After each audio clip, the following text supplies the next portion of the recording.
Final day, and I am packing up my suitcase, and then I'm going to the shop and buying as much crepe dentelle as I can fit in here. I just bought the most important stuff, which is lots and lots and lots of boxes of biscuits. This is slightly unnecessary, but I really don't care. I again don't really know what I'm going to do today, just because it is a very overcast, misty day. When I went to the shop, it was slightly raining, so I don't really know what I'm going to do. But I think a lot of it will be sitting around in the coffee shop, because I really am very tired. Walking around and walking about somewhere between 12 to 14 miles a day this week has been very tiring.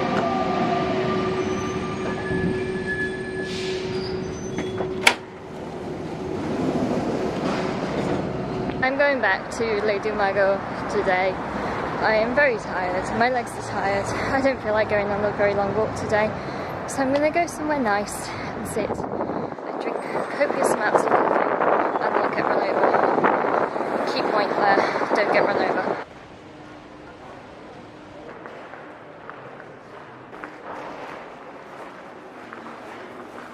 I went back to the Luxembourg Gardens just because I don't really feel like doing anything new today.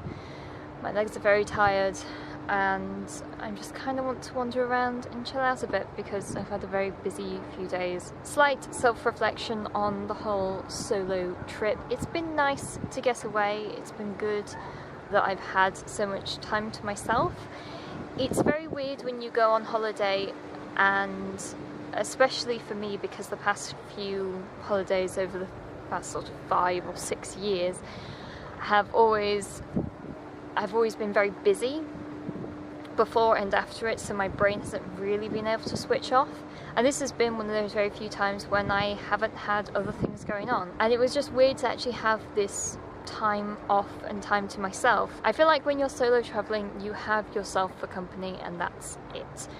And you kind of need to be very comfortable in your own company. I am, over the past 2 years especially, due to varying circumstances, I haven't really been around people that much, and it has, I think that when you haven't been around like a big social situation, like for example when I was at uni or at school and stuff like that, well, my undergrad, like when I was at my undergrad, for example, I was constantly around people, and then during my masters and the time when I was trying to get a job, I wasn't around people all the time, and it weirdly affects you more than you may think.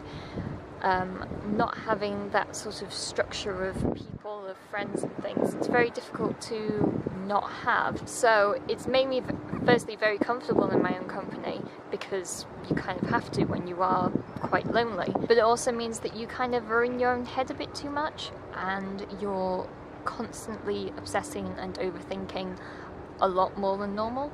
I feel like if I had somebody else here, I could sort of break the distraction with something else, with other conversation, but instead I am occasionally just going around things in my mind, basically just like a weird thought spiral that just keeps happening. I have been countering that a lot with listening to podcasts especially. I feel like music I tend to quickly ignore, but if I'm listening to the podcast Make Out with Him or Dear Hank and John, I am listening to somebody else speak.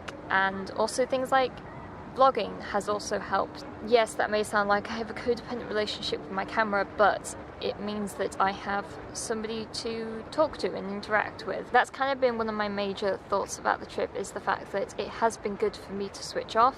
I'm glad that I've had the chance to actually get away from work and get away from everything. Like, I haven't even been posting on Instagram or tweeting and things like that. And for the rest of the day, I'm just gonna sort of take the city in.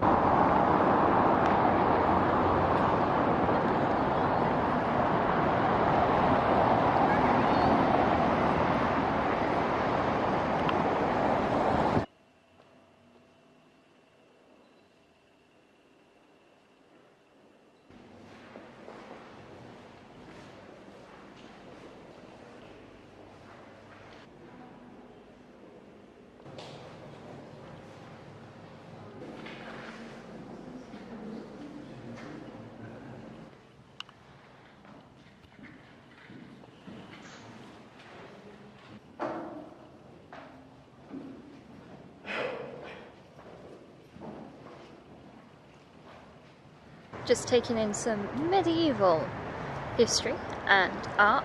I would actually recommend going there. It's free under 26, but a lot of the signs and things were in just French, so do keep that in mind, that sometimes you'll be looking at things and you won't at all know what you are looking at. I've kind of gone through the entire range of art now, from medieval to the Renaissance to modern, so it feels quite nice to be very culturally sound also.